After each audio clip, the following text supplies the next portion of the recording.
Hello everyone, जय हिंद। तो कैसे हैं आप सब? आई होप आप सभी बहुत अच्छे होंगे एंड अपनी अपनी प्रेपरेशंस में लगे होंगे।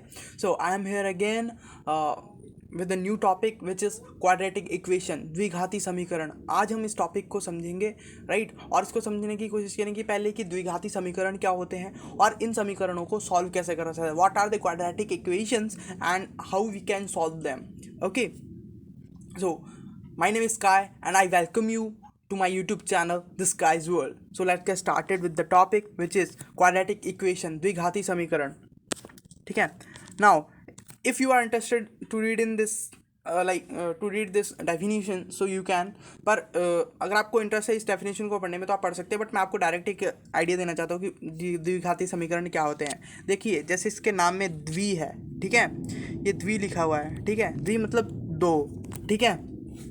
घात होता है, जैसे घात लिखा है ना, घात घात होती है पावर, ठीक है। और पावर क्या है, जैसे हम बोलते नहीं है, जैसे आपने किसी भी क्लास में पढ़ा होगा, एक्स की पावर दो, एक्स की पावर तीन, राइट। ऐसे हम बोलते हैं कि उसकी पावर कितनी होती है, राइट। तो ये द्वि क्या है, दो, घात मतलब पावर, मतलब कोई भी आपकी वेरिएबल होगा एक, उसमें उसकी पावर क्या है, दो है, ठीक है। अब ऐसी इक्वेशंस बहुत सारी होती हैं, ये एक स्टैंडर्ड इक्वेशन है, ठीक है। ऐसी इक्वेशंस बहुत सारी होती हैं। तो जिस इक्वेशन में एक वेरिएबल होगा, वेरिएबल एक ही है ना, अब उसकी पावर चेंज हो रही है, एक वेरिएबल होगा और इसकी हाईएस्ट पावर मतलब ज़्यादा से ज़्यादा पावर उसकी दो हो सकती है उस इक्वेशन में, तो वो क्या होगी, क्वाड्रेटिक इक्वेशन, द्विघाती समीकरण, जिसमें उसकी पावर हाईएस्ट दो है, राइट। अगर लाइक ज़्यादा हो जाएगी तो वो त्रिघाती हो जाएगा, राइट। तो वो वैसे से आगे आगे उसके चेंज होता जाता है, ठीक है। बट हम यहाँ पे बात कर रहे हैं सिर्फ क्वाड्रेटिक इक्वेशंस के बारे में। क्वाड्रेटिक इक्वेशंस जहाँ पे है ऊपर पावर इसकी टू होती है, तो ये एक स्टैंडर्ड इक्वेशन है। अगर अगर मैं फॉर एन एग्जांपल मैं आपको बताना चाहूँ एक क्वाड्रेटिक इक्वेशन कोई भी लिख के, तो मैं आपको बताता हूँ कि एक क्वाड्रेटिक इक्वेशन देखने में कैसी होती है, ताकि जब आप एग्जाम में देखें उस चीज़ को, लाइक अभी आप प्रैक्टिस करेंगे आफ्टर दिस वीडियो, तो आपको एक तरह से आइडिया रहे कि कैसी होती है क्वाड्रेटिक इक्वेशन, राइट। आपने देखी भी होगी, आपको लगा होगा क्वेश्चन पेपर में देख के कि हम इसको सॉल्व आउट कैसे करें, राइट। ये देखो ऐसे होती है, like 5x square plus 7x plus 2 is equal to 0, like this, ठीक है। ऐसी होती है, ठीक है। इसमें क्या है, ये भी कांस्टेंट है, ये भी कांस्टेंट है, ये भी कांस्टेंट है। कांस्टेंट मीन्स अचर, मैंने लास्ट वीडियो में बताया था आपको, ठीक है। और ये क्या है, चर राशि, ये है वेरिएबल, ये दोनों, राइट। ये दोनों वेरिएबल्स हैं एक्स एक्स, राइट। बट इसमें हाई एक्स क्या है, हाईएस्ट पावर क्या है, टू, ये याद रखना है। जिस भी इक्वेशन में एक्स की हाईएस्ट पावर टू होगी वो आपकी द्विघाती समीकरण होगा। ओके, सो नेक्स्ट अब हम इसके बात करेंगे इसमें कौन कौन से फार्मूलाज लिखते हैं, और नॉट फार्मूला, हाँ एक फार्मूला बेस्ड है, एक थोड़ा मतलब एक मेथड ही है जिसके बेसिस पे हम क्वेश्चंस को सॉल्व करते हैं, ठीक है। तो अब मैं उस मेथड को आपको समझाने जा रहा हूँ in the next step. So let's move further. इसको बोलते हैं फैक्टराइजेशन मेथड। फैक्टराइजेशन, फैक्टर बनाना, फैक्टराइजेशन मतलब उसको अलग अलग करना, मतलब आपको ये एक चीज़ दे दी है, ठीक है। अब उसके फैक्टर करने हैं, फैक्टर क्या, उसको हिस्से करने हैं, उसको अलग अलग करना है, ठीक है।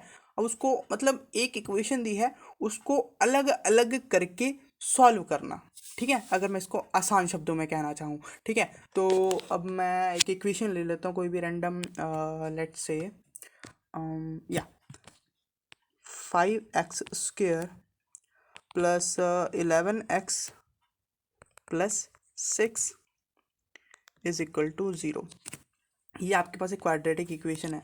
अब इसमें क्या बोला जाएगा कि इसमें आपने x की वैल्यू फाइंड आउट करनी है, ठीक है। ऐसे आपको क्वेश्चंस दिए होंगे, ठीक है, या थोड़ा सा घुमा के क्वेश्चंस आ जाते हैं, बट यूपीएससी में ज़्यादा इन डेप्थ क्वेश्चंस नहीं आते, बट हाँ सिंपल क्वेश्चंस आते हैं, बट थोड़ी सी कॉम्प्लेक्स आते हैं, वो आपको सामने ही पता चल जाता है देख के, ठीक है। अब देखिए, जैसे आपको ये इक्वेशन दे रखी है, ठीक है। अब इसमें वेरिएबल्स देखिए, ये एंड ये आपको कांस्टेंट्स भी दे रखे हैं। कांस्टेंट कौन कौन से हैं, 5, 11 एंड 6। अब यहाँ पे क्या होता है, इसको इसके साथ ही ना मैं स्टैंडर्ड इसकी फॉर्म भी लिखता हूँ, wait, A X square plus B X plus C is equal to 0, ठीक है। ये इस फॉर्म में आ गया, ये एक स्टैंडर्ड फॉर्म है, ठीक है, स्टैंडर्ड फॉर्म है इसकी। तो यहाँ पे ए की वैल्यू 5 है, बी की वैल्यू 11 है, और सी की वैल्यू क्या है, 6, ठीक है। अब देखिएगा ये फैक्टराइजेशन का मेथड चलता कैसे है, ठीक है। अब इसमें क्या रहता है कि आपको जो ए और सी में रिलेशन बिठाना पड़ता है, राइट। अब ए और सी में रिलेशन कैसे बिठाएंगे, लाइक ये करते हैं और यही मेथड है, ठीक है। तो आपको भी ये चीज़ माइंड में थोड़ा सा बिठाना पड़ेगा, स्टार्टिंग में थोड़ा सा कॉम्प्लेक्स लगता है, बट हाँ जब हम रेगुलर बेसिस पे करते हैं तो हो जाता है, राइट। 5 × 6 = 30। अब हमें देखना पड़ेगा कि 5 × 6 30 होते हैं, राइट। 5 × 6 30 है, ठीक है। तो 30 और कैसे कैसे बन सकते हैं, ठीक है। अगर मतलब जैसे यहाँ पे तो 30 है ना, बट आप किसी और क्वेश्चन में जाओगे ना, वहाँ पे क्या होगा, लाइक आपको देखना पड़ेगा, मतलब और सारे फैक्टर्स भी लिख सकते कि 30 और कैसे बन सकते हैं, लाइक 15 × 2 30 हो सकते हैं, राइट। मतलब इस इक्वेशन में तो हमारा इससे ही हो जाएगा काम, बट और इक्वेशंस जैसे होती हैं ना, उनमें और फैक्टर्स भी बनते हैं, तो उनमें हमें देखना क्या पड़ता है, जो ये दो टर्म्स हैं, एक ये और ये, कुछ भी करके, चाहे इनको प्लस करके या माइनस करके, कुछ भी करके, ये जो बीच वाली टर्म बननी चाहिए, ठीक है। अब इसमें हम कैसे बनाएंगे इसकी बीच वाली टर्म, क्योंकि हमने फैक्टर करने हैं और इनको अलग अलग करना है, और इसमें बीच में कुछ कॉमन भी आना चाहिए, राइट। बिना कॉमन लाए हम उसको सॉल्व आउट नहीं कर सकते, राइट। तो अब क्या करेंगे, देखना, ये हमें यहाँ 5 और 6 यहाँ से मिले हैं, ठीक है। अब देखना इसको सॉल्व कैसे करा जाएगा। 5x² + 5x, ना 5x + 5 + 6x + 6। अब यहाँ पे देखिए, ये हमने 11 को तोड़ दिया, ये बीच वाली टर्म को तोड़ना होता है, ठीक है। बीच वाली टर्म को तोड़ना है, और हमें क्या चाहिए, इसका और इसके फैक्टर चाहिए, ठीक है। कि जो भी टर्म हम बीच में लाए ना, मतलब इसको तोड़ के लिखें, तो हमें उसको फैक्टराइज कर सकें, उसको अलग अलग करके लिख सकें। अब इसको कैसे अलग अलग करके लिखा जाएगा, जैसे इसमें से 5x कॉमन आ सकता है, ठीक है। देखिएगा 5x अगर कॉमन आ गया, x + 1 अंदर बच गया, राइट। मतलब यहाँ से सिर्फ एक ही x बच जाएगा ना, 5x तो यहाँ से निकल जाएगा, ठीक है। और यहाँ से अगर 5x निकला तो यहाँ पे वैल्यू 1 बच जाएगी, ठीक है। अब यहाँ से क्या निकलने लायक है, यहाँ से 6 है, कॉमन आ रहा दोनों में, ठीक है। तो +6 बाहर आ गया, एंड अंडर क्या है, x + 1, ठीक है। अब यहाँ पे आप देखिएगा, यहाँ पे इस स्टेप में देखिएगा चीज़ें कैसे हैं। अब ये सेम है, तो ये कॉमन आ सकता है, राइट। जैसे हमने ऊपर में कॉमन लिया, अब यहाँ पे भी कॉमन ले लेंगे। मतलब ये प्रॉपर मेथड है, एक दो बार करके आप बहुत प्रूव हो सकते हो इस चीज़ में, इसमें कोई टेंशन लेने वाली बात नहीं है, ठीक है। अब इसमें क्या करना है, ये कॉमन आ गया बाहर, x, लेट मी रब, सही नहीं लिखा जा रहा, x + 1 कॉमन आ गया आपका, राइट। और 5x + 6 ये आ गया। अब ये दोनों 0 के इक्वल है, तो अब इन दोनों को 0 के इक्वल हम पुट कर देंगे, ठीक है। मतलब x, अब यहाँ पे देख लीजिए क्या है, x + 1 5x + 6, वहाँ पे आया था x + 1 5x + 6 = 0। तो अब इन दोनों को जब 0 के इक्वल पुट करेंगे, x = -1 आ जाएगा, जो आपका एक वैल्यू आएगी इसकी -1, और एक वैल्यू आएगी इसकी -6/5। जब आप इस इक्वेशन को और ज़्यादा सॉल्व करेंगे तो x की ये दो वैल्यूज आ जाएंगी, दोनों माइनस में आ रही हैं, ओके। तो ऐसे हम एक द्विघाती समीकरण को सॉल्व कर सकते हैं। पर यहाँ पे एक दिक्कत होती है, वो मैं आपको मेंशन करना चाहता हूँ अभी के भी, कि देखिएगा, जैसे हमने यहाँ पे एक चीज़ कर ली ना, कि अब इस सिचुएशन में तो ना, इस फॉर्म इसमें तो ना ये फैक्टर बहुत अच्छे से बन रहे थे, ठीक है। यहाँ पे फैक्टर बन गए हैं, हमने इसको सॉल्व आउट कर लिया, ठीक है। बहुत मज़े से ये सॉल्व आउट होगी। ये भी इसके फैक्टर यहाँ पे बन गए 5, मतलब हमने जब मल्टीप्लाई करा तो 5 इधर चला गया था, ठीक है। और 5 का 6 5x यहाँ पे बना दिया, 6x इसका बना दिया, तो इसके मल्टीपल बन गए थे। पर कुछ क्वेश्चंस होते हैं, कुछ मतलब ऐसे क्वेश्चंस होते हैं जिनमें ये फैक्टर्स नहीं बन पाते हैं, ठीक है।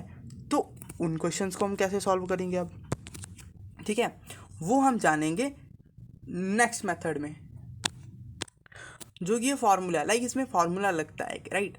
ये फार्मूला आपको याद रखना पड़ेगा। अगर कभी भी आप किसी भी सिचुएशन में फंसते हो, आपको कभी लग रहा है ना कि आपके फैक्टर्स भी नहीं हो रहे, डायरेक्ट ये फार्मूला अप्लाई कर देना, ठीक है। अगर फैक्टर्स नहीं बन पा रहे हैं, ज़्यादा कैलकुलेशंस नहीं कर पा रहे हो, ठीक है, वो फार्मूला कौन सा है,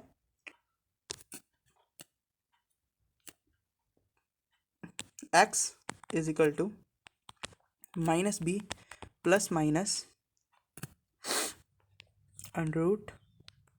√b² - 4ac 2ac, ठीक है। ये क्वाड्रेटिक इक्वेशन का फॉर्मूला है अपॉन 2a।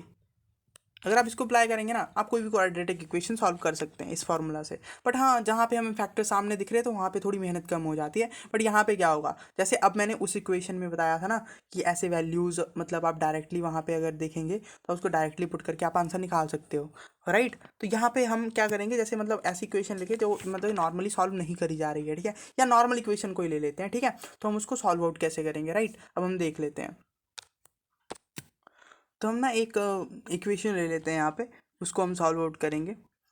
इक्वेशन है X square plus 2x minus 143 is equal to 0, ठीक है। अब इसको देखना, अब यहाँ पे क्या है, अब मैं यहाँ पे एक स्टैंडर्ड इसकी वो लिखूँगा bx प्लस सी, ठीक है। अब यहाँ पे आप देखिएगा, यहाँ पे माइनस कैरी हुआ है ना, यहाँ पे माइनस कैरी हुआ है, ठीक है। और मैंने लास्ट जो वीडियो बनाई थी उसकी और लीनियर इक्वेशन, उसमें भी मैंने बताया कि माइनस बहुत जगह कैरी हो सकता है। तो यहाँ पे c की वैल्यू बताऊँ क्या आएगी, -143, ठीक है, ये आपकी c की वैल्यू आएगी।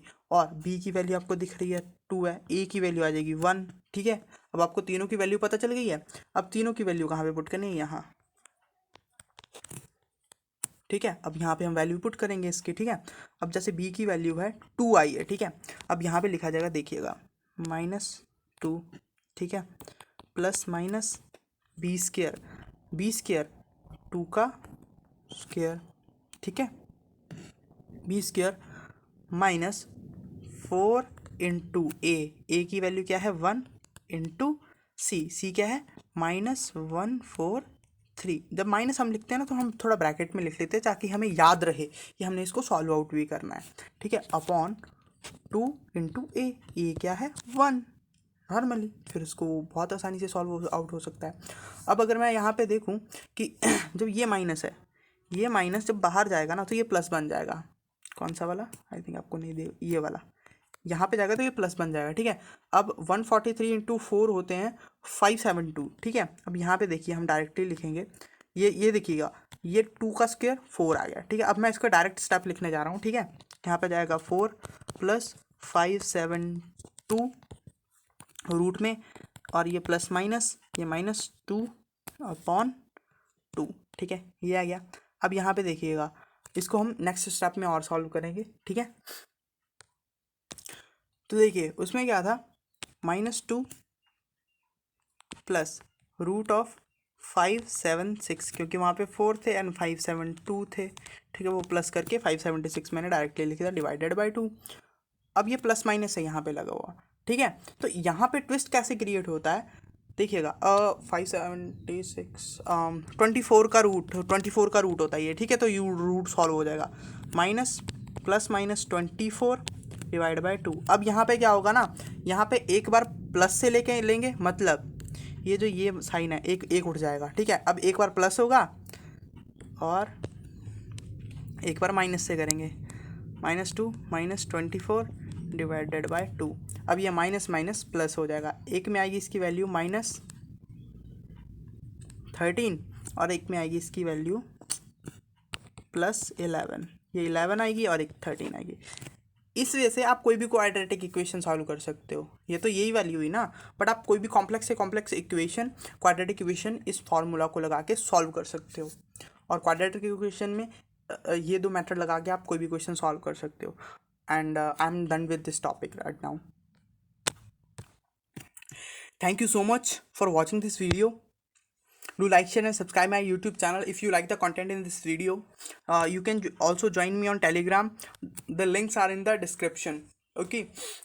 तब तक के लिए मिलते हैं नेक्स्ट वीडियो में, तब तक के लिए बाय, टेक केयर, अपना ध्यान रखिए, जय हिंद।